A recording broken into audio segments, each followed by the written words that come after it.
নমো ভগবতে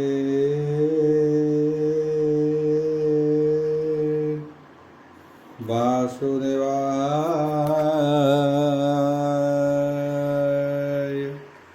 ওম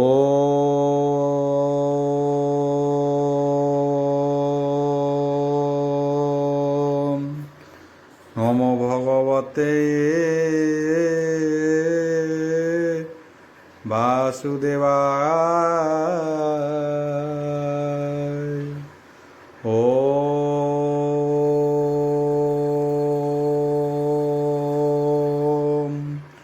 নমো ভগবতে বাসুদেবায়। यथा मंगलाचरण बागीचा यस्य वंदने रक्षे सुजच्च वक्ष्यसि जसते हृदय वसति तनुसिंहं भजे सर्ग दिवा लक्षणं श्रीकृष्णाख्यो परोध्याम जगद्धाम नमामि तत माधव माधव वैश्य सर्वसिद्धि विनायते वंदे परस्परत्यं परस्परं प्रियलोकं मूकं करति वाचलं पंगो लंघयते गिरि जत्कृपाह तमह वंदे परमानंद हो माधव जो ब्राह्मण रुद्रेण स्तुतन्ति दैवस्तव देवसंग पद पश्यन्ति जो समज्ञा ध्यान वसते गद गदे मनसा पश्यन्ति जो योगिना जसन्ते न बुद्धि सुर सुरगण देवयोस्तुते नमः नारायणं नमस्कृत्यं नरश्चैव नरोत्तमं देवी सरस्वती व्यासं ततो जयमुदीरयेत् निर्गलं कल्पितं फलविमुखाभिर्व्यजुक्तं पिबतं भागवतं रसमलयतं प्रभु। सप्तम अध्याय सप्तम स्कंद सप्तम अध्याय नारद उवाच बोल प्रणन्दवार हरि बोल एबे हो शुण परीक्षित असुर बाल कचरित से प्रहलाद दया मने कहे बाल कह अवधाने प्रहलाद उवाच बोल प्रणन्दवार हरि बोल एबे हो शुण दैत्यसुत जहा कहिबा तुम हित मोहर पिता तप अर्थे गले जे मंदहर पर्वते निश्चल तप तार देखी विबुद्धे गगहन उपेक्षी आउ युद्ध उदम्य करी हेले मिलिले अवहनी मंडले हिरण्य कशिवसुर स्वभावे पापी दुराचार कश्यकु पिनी लीला जने नासंती आत्मा पाप गुणे ए रूपे तुच्छ मत करी विबुद्धे समहर उभारी जेते असुर थिले पुरे देवंको देखी महाडरे निस्तर होई शस्त्रघात संग्रामे भाजी हिले समस्त भये पशिले हे दश दिगे मिलिले घोर वन दिशे गृह कलत्र पुत्र एड़ी सर्वसंपद देवे छाड़ी जीवन घेनी पलाइले विबुद्धे नव हरे पशिले सर्वसंपद दूर करी मोहर जननी की धरी पथे चलांती ही अन्य वेगे पितार भये हेउद बेगे मोर जननी ही अति भये चली न पारे हे गुरु देहे अनेक दुख गुरु शोके कुरारी प्राय कांदे देखे हेमंते गले हे केते दूर कानने ब्राह्मण कुमर मोर जननी ही देखी पथे मिलिले देव हकग्रते बोलती इंद्र मुख चाही एक तनु नीरपन ନିରପରଦାରୀ ତୋହର ଏହାକୁ ଛାଡ଼ ସୁନା ଶିର ଆପରର ସତୀ ସୁନ୍ଦରୀ ତୁ କିମ୍ପା ନୋହେ ବଳେ ଧରି ଏହାର ଅପରାଧ ନାହିଁ ବେଗେ ଏହାକୁ ଛାଡ଼ ତୋଇ ହେମନ୍ତେ ନାରଦ ବଚନେ ଇନ୍ଦ୍ର ବୋଇଲେ ଭୟ ମନେ ଇନ୍ଦ୍ର ଉବାଚ ବୋଲ ପ୍ରେମାନନ୍ଦବାର ହରି ବୋଲ ଆଉ ଅସୁର ବିର୍ଜୁ ଏହା ଗର୍ଭେ ଏ ମୋର ବୈରୀ ସ୍ୱଭାବେ ଯେ ପୁତ୍ର ଅଛି ଗର୍ଭେ ରହି ତାହାର ତେଜ କେବା ସହି ସ୍ୱର୍ଗ ଘେନିବ ଏ ମୋହର ଏହାକୁ ମୋର ବଡ଼ ଡର ଏ ନାରୀ ମୋର ପୁରେ ଥିବେ ଯାବତ ଗର୍ଭେ ପ୍ରସବିବେ ଗର୍ଭକୁ ମାରି ସତୀ ପୁଣି ଛାଡ଼ିବ ନିଜ ଘରେ ଆଣି ଏକଥା ସଂକଳ୍ପ ମୋହର କହିଲେ ଶୁଣ ମୁନିବର ହେମନ୍ତେ ଇନ୍ଦ୍ର ବାଣୀ ଶୁଣି ନାରଦ ମନେ ଧ୍ୟାନେ ଜାଣି ବୋଇଲେ ଶୁଣ ସୁରନାଥ ମୁହିଁ ଜାଣ ଏହି ପୂର୍ବ ବୃଥା ନାରଦ ଉବାଚ ବୋଲ ପ୍ରେମାନନ୍ଦବାର ହରି ବୋଲ ଆଉ ଏହାର ଗର୍ଭେ ଯେ କୁମର ନିଶ୍ଚେ ବୈଷ୍ଣବ ସାର ଅଶେଷ ଗୁଣ ଗୁଣନିଧି ଏହାର ଦେହେ ସର୍ବସିଦ୍ଧି କୃଷ୍ଣର ଏ ନିଜ ସେବକ ଏବେ ଗର୍ଭର ତେଜ ଦେଖ ତୁ କାହୁଁ ଏହାକୁ ମାରିବୁ ଏହାର ଚରଣ ସେବିବୁ ପ୍ରହ୍ଲାଦ ଉବାଚ ବୋଲ ପ୍ରେମାନନ୍ଦବାର ହରି ବୋଲ ଏକଥା ମୁନି ମୁଖୁ ଶୁଣି ଇନ୍ଦ୍ର ଯେ ମନେ ମନେ ଗୁଣି ନାରଦ ବାକ୍ୟ ସଚିପତି ଛାଡ଼ିଲା ଅସୁର ଯୁବତୀ ଅତ୍ୟନ୍ତ ପ୍ରିୟ ଭାବ କରଭରି ମାତାଙ୍କୁ ପ୍ରଦକ୍ଷିଣ କରି ତକ୍ଷଣେ ନିଜ ପୁରେ ଗଲା ଶୁଣ ହେ ଅସୁରର ବଳା ମୋର ମାତାଙ୍କୁ ଆଗ କରି ଆଶ୍ୱାସ କରି ବ୍ରହ୍ମଚାରୀ ନିଜ ଆଶ୍ରମେ ହେ ମୁନି ଆଣି ମୁଖେ ସଞ୍ଚିଲେ ହେ ଶୀତ ପାଣି ବୋଲନ୍ତି ମଧୁର ବଚନ ତୁ ଏଥି ଥାଉ କେତେ ଦିନ ଯାବତ ସ୍ୱାମୀ ତପୁ ଆସେ ତାବତ ଥାଅ ମୋର ପାଶେ ମୁନି ବଚନ ମୋର ମାତା ଛାଡ଼ିଲା ମୁନି ଦୁଃଖ ଚିନ୍ତା ନିର୍ଭୟ ମୁନି ପାଶେ ରହି ଆଉ ଉତ୍ତରାଗ ମନ ପଥ ଚାହିଁ ଆପରମ ଭକ୍ତି ମୁନି ପାଦେ ମୋର ଜନନୀ ଅପ୍ରମାଦେ ସେବା କରଇ ନିରନ୍ତରେ ମୁନି ପ୍ରସନ୍ନ ଅନୁସାରେ ମୁନି ଚରଣ ପରାଶରେ ପ୍ରସବ ହେବ ଅପ୍ରମାଦେ ହେମନ୍ତେ ମନେ କରି ଚିନ୍ତା ସୁଖେ ରହିଲା ମୋର ମାତା ଗୃହେ ନାରଦ ବ୍ରହ୍ମଚାରୀ ମୋର ମାତାଙ୍କୁ ଦୟା କରି ଦିନକୁ ଦିନ କହି ଜ୍ଞାନ ଆନନ୍ଦେ କରି ମାତା ମନ ନିର୍ମଳ ଧର୍ମ ତତ୍ଵ ଯେତେ କହନ୍ତି ମାତାଙ୍କ ଗ୍ରତେ କୃଷ୍ଣର ଅଶେଷ ସମ୍ପଦ କୁହନ୍ତି ମନୋହର ଆନନ୍ଦେ ଯେତେ କହିଲେ ମହାମୁନି ମୁଁ ତାହା ଗର୍ବେ ଥାଇ ଶୁଣି ଜନନୀ ସ୍ୱଭାବେ ଅବଳା କାଳେ ସେ ଜ୍ଞାନ ପାସରିଲା ନାରଦ ଅନୁଗ୍ରହ ମତେ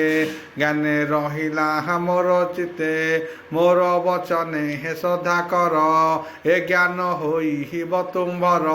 ନିର୍ମଳ ଜ୍ଞାନ ପ୍ରସରିବ ଅବିଦ୍ୟା ବନ୍ଧ ନାଶ ଯିବ ନିର୍ମଳ ଜ୍ଞାନ ହେଲେ ଜାତ ବିନାଶ ହୋଇ ଦୂରିତ ସ୍ୱଭାବେ ମନୁଷ୍ୟ ଶରୀରେ জন্ম ইয়ে ষোড় বিষ্কারে আত্মারে নুহ স্বভাব শুণ কহিবা জ্ঞান ভাব বৃক্ষর ফଳ ଯେହ୍ନେ କାଳେ ଚାପି ପଡ଼ଇ ମହି ତଳେ ଆଉ ଷଡ଼ ବିକାରେ ହେ ନାଶ ଯାଇ ଶରୀର ସ୍ୱଭାବଟି ଏହି ଶୁର୍ଭ ଶରୀର ଜନ୍ମ ହୋଇ କାଳର ସ୍ୱରୂପେ ବଢ଼ଇ ପୌଣ୍ଡ୍ରକ କିଶୋର ତରୁଣୀ ଜରାନ୍ତେ ଲଭ ହଇ ମରଣ ଏ ଷଡ଼ ବିକାରେ ଶରୀର ଆତ୍ମା ସ୍ୱଭାବେ ହେ ନିର୍ବିକାର ନିତ୍ୟ ଅବୟ ଶୁଦ୍ଧ ଏକ କ୍ଷତ୍ରିୟ ଭାବେ ସର୍ବସାଜ୍ୟ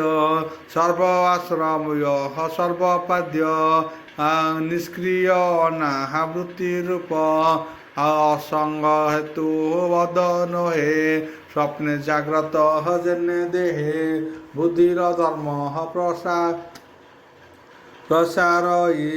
ସେ ପୁଣି ତାକୁ ନ ଲାଗଇ ବସ୍ତୁ ସ୍ୱଭାବେ ହେ ବନ୍ଧନ ହେ ଅଜ୍ଞାନ ଦିଶେ ହେ ବୁଦ୍ଧ ପ୍ରାୟେ ଭୂତ ଭବିଷ୍ୟ ବର୍ତ୍ତମାନେ ବସ୍ତୁ ପ୍ରକାଶେ ହେ ଭିନ୍ନ ଭିନ୍ନେ ସେ ପୁଣି ରହେ ହେ ଶେଷ ହୋଇ ପୂର୍ଣ୍ଣ ସ୍ୱଭାବ ପ୍ରକାଶଇ ଏଗେନି ଦ୍ୱାଦଶ ପ୍ରକାରେ ଆତ୍ମା ଲକ୍ଷଣ ପ୍ରାଣୀଙ୍କରେ ଅହଙ୍କାରକୁ ପରିହରେ ଦେହାଭିମାନ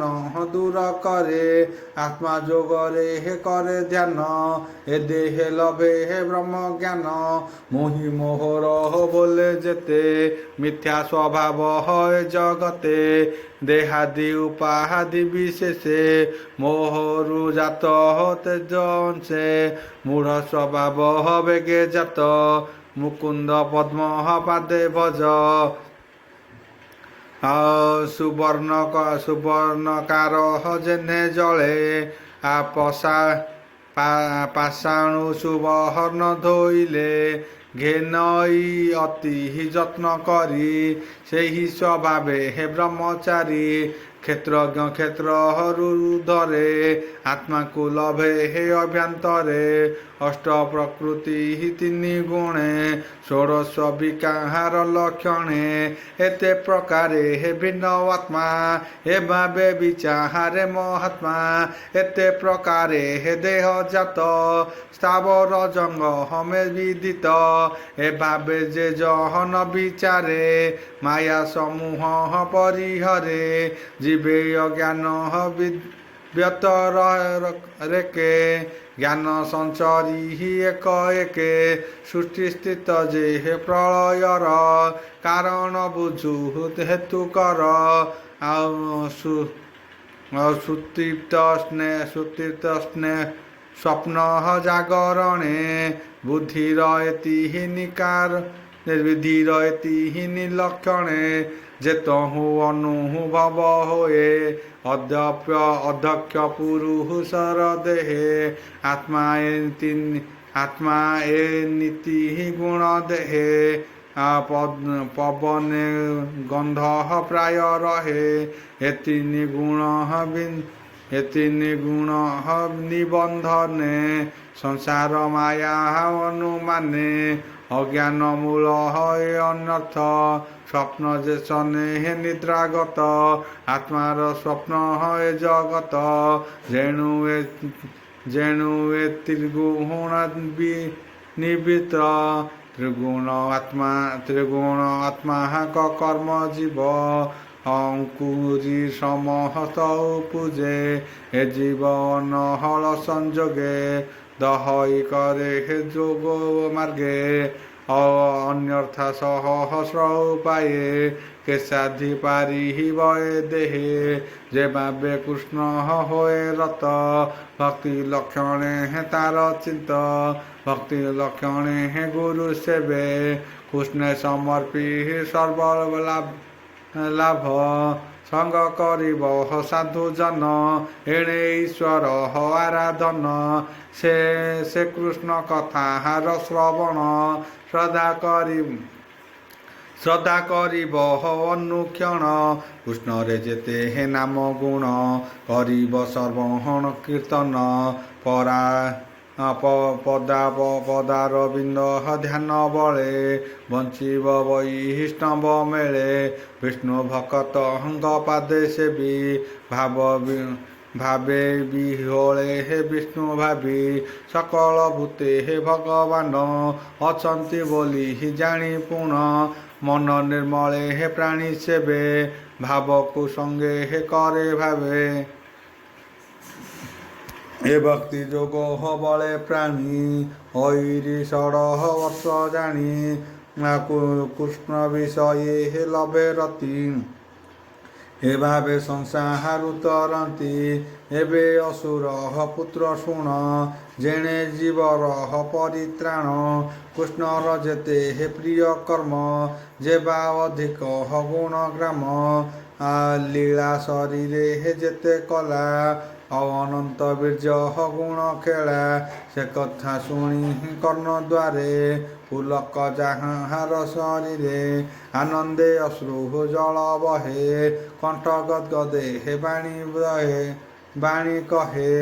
ଆନନ୍ଦେ ଗାଏ ହେ କୃଷ୍ଣ ବାଣୀ ଉଚ୍ଚେ କାନ୍ଦଇ ନାମ ଶୁଣି ନୃତ୍ୟ କରଇ ବେନି ପାଦେ ଆଉ ହର ସେ ଡାକେ ହେ ଉଚ୍ଚ ନାଦେ ଭୂତ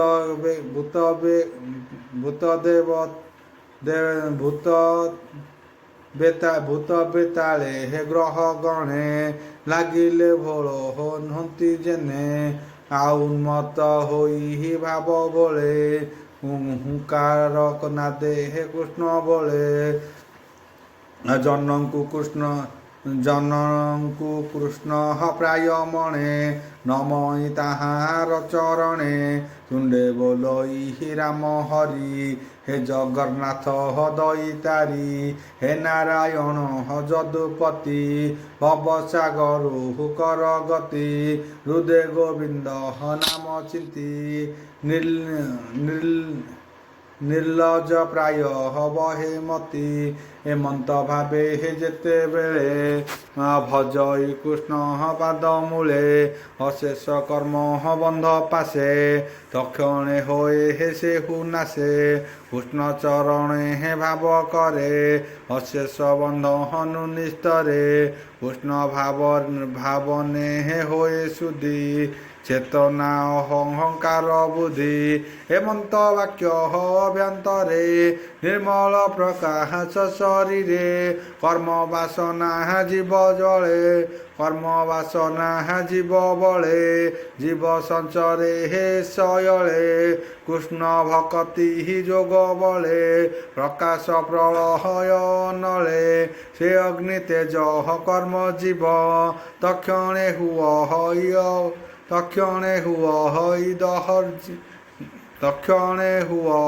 ଦହିର୍ଯ୍ୟ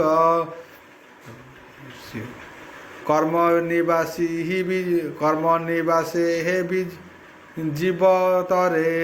নিশ্চন্তে কৃষ্ণ আশ্রয় করে কৃষ্ণ আশ্রয়ে হে প্রাণীঙ্কর শুভ অশুভ হুয়ে দূর এ শুভাশুভ চক্র থাই প্রাণী অশেষ জন্ম পাই সংসার চক্র দৃঢ় পাশ হরি ভজনে হে হয়ে নাশ হে জীব বন্ধু মোক্ষ হই ব্রহ্ম নিবারণ পাশে যাই পণ্ডিত জনଙ୍କର মতে কৃষ্ণ ভজন ব্রহ্ম তত্ত্বে বালকে মোর ବୋଲ କର କେବେ ହୁଁ ଗୋବିନ୍ଦ ସୁମର ହରିଙ୍କି ଭଜ ଦୃଢ଼ ମନେ କି ଦୁଃଖ କୃଷ୍ଣ ଉପାସନେ ହରି ଅଶେଷ ପ୍ରାଣୀ ଦେହେ କ୍ଷୁଦ୍ର ଆକାଶ ପ୍ରାୟ ରହେ ଆଉ ଆତ୍ମାର ସଖା ପଦ୍ମନାଭ ଅନ୍ୟ ଭଜନେ କିବା ଲାଭ ଦେଖ ଏ ଧନ ଦାରା ସୁତ ପଶୁ ଗୁଞ୍ଜଇ ଗୃହ କ୍ଷେତ୍ର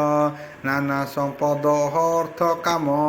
ক্ষণ ভঙ্গুর সর্বজাণ স্বপন প্রায় মিথ্যা হুঁতি জীবকু কিবা যা করନ୍ତି ସମ୍ପଦ ନୁହଁ ହଇ ନିଶ୍ଚଳ, ଯେ ସନେ ସମୁଦ୍ର ଉଲଳ। ଏହା ନ ଜାଣି ଉଡ଼ଜନ, ଏ ମାୟା ନିଗମ ବଚନ। ଯଜ୍ଞ ଆରମ୍ଭେ ହେ କରେ କର୍ମ, ଶ୍ରୁତି ସଂକୁଳେ ହେ ହୋଏ ଭ୍ରମ। ସେ ଯଜ୍ଞ ଫଳ ହବେନି କରେ, ଆବୋରି ଭୁଞ୍ଜେ ହେ ଏତେ ଏକେ ଏକେ। କର୍ମ ସରିଲେ ହେ ପୁଣି ଚଳେ, ଭ୍ରମ ଇଏ ମାୟା ସହଳେ। ଅଦୃଷ୍ଟ କୃତ କର୍ମ ଫଳ, କେବେ ନୁହ ହଇ ନିର୍ମଳ। ଏ କର୍ମ ଦୂରେ ଦୂରେ ହେ ପରିହର, ଆତ୍ମାକୁ ମାୟାରୁ ଉଦ୍ଧର। ଅନ୍ତରେ ଆତ୍ମା ସୁଖ ଲାଭେ, କୃଷ୍ଣ ଚରଣ ଚିନ୍ତି ଭାବେ। ଯେ ଅର୍ଥେ କର୍ମ ଇହଲୋକେ, କରଇ ପ୍ରାଣୀ ଏକ ବେକେ। ସେ କର୍ମ ଯେବେ ହେ ହରିପାଦେ,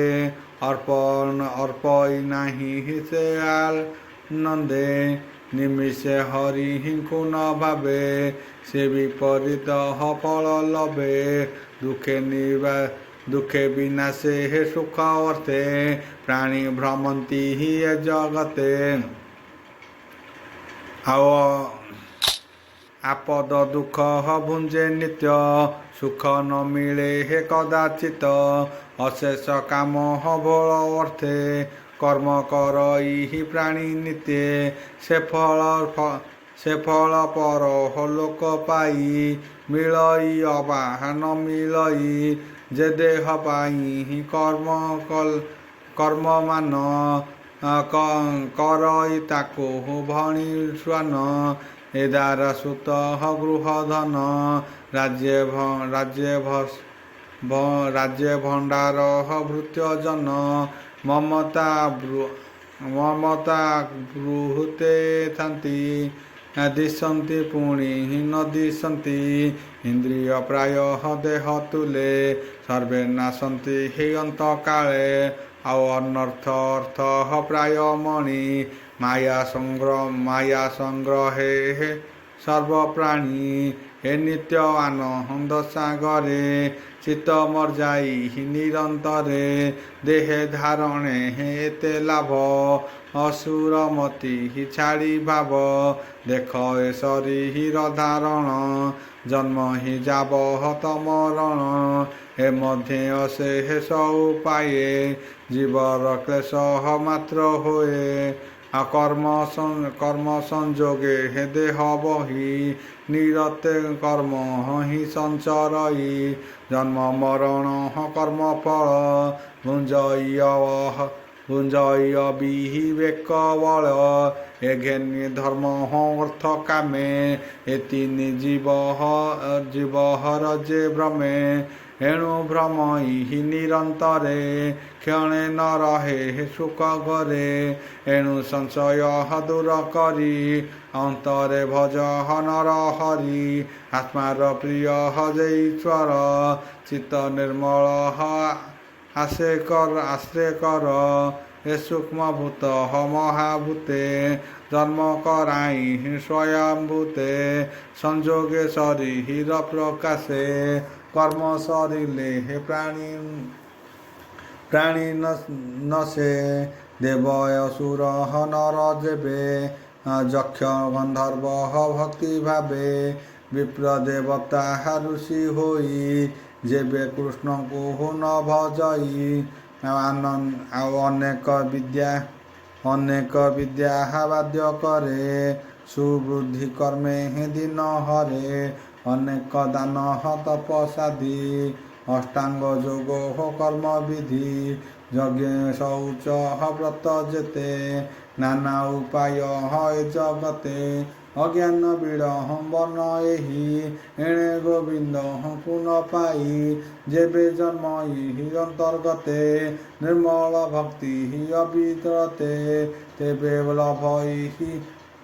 ଲଭଇ ଭଗବାନ, ଅନ୍ୟର୍ଥ ସର୍ବ ବିଡ଼ମ୍ବନ। ଏଣୁ ଗୋବିନ୍ଦ ପାଦେ ଭଜ, ଅସୁର ବୁଦ୍ଧି ଦୂରେ ତେଜ। ସେ ଆତ୍ମାକୁ ସର୍ବ हे आत्मा सर्वबुद्धि विवेक आत्मा समाने हे सर्व देख सकल घटे हे विजय हरि सूक्ष्म स्वरूपे हे छन्ति पुरी हे भावे जाने हे शयले अनेक प्राणी निस्तरिले असुर जक्ष रक्ष गण स्त्री गोपाल शूद्र जन मृग पतंग पापी जने सर्वे तरिले हे कृष्ण भावे हे जीवलोक हरे दुर्लभ एकांत चित्ते हे हरि भाव ज्ञान लोचने हे सर्व देख आत्मा को आत्मा भावे रख उत्तम कर्म हर लक्षण देख ए दैत्य सुरे सुते पुण अवसुर पुत्र हंकर आगे से प्रहलाद अनुजागे जेते कहिले हे हरिबाणी सुजने तर ଏହା शुणी सप्तम स्कंद हरि लीला हे भव समुद्र बेला आभण विप्रह जगन्नाथ भाषा प्रबंधे हे भागवत इति श्रीमद्भागवते महापुराणे परमहंस्य संहितया सप्तम स्कंदे प्रहलाद चरिते दैत्यपुत्र नाशन नाम सप्तम अध्याय।